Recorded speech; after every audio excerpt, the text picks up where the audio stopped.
अब तुम्हारी माता का चलने का समय आ गया है।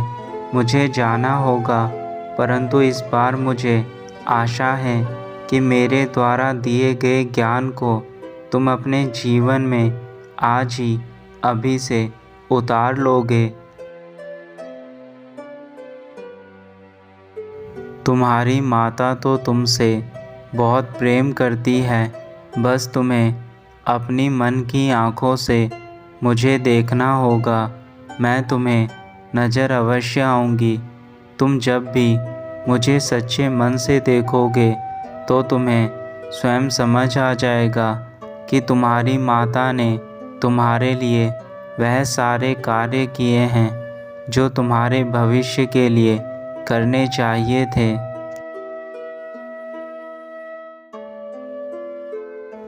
मेरे प्रिय बच्चे, बस अपना ध्यान रखना और अपनी माता से नाराज़ मत होना। तुम्हारी माता तुम्हारे लिए कभी गलत नहीं सोचती।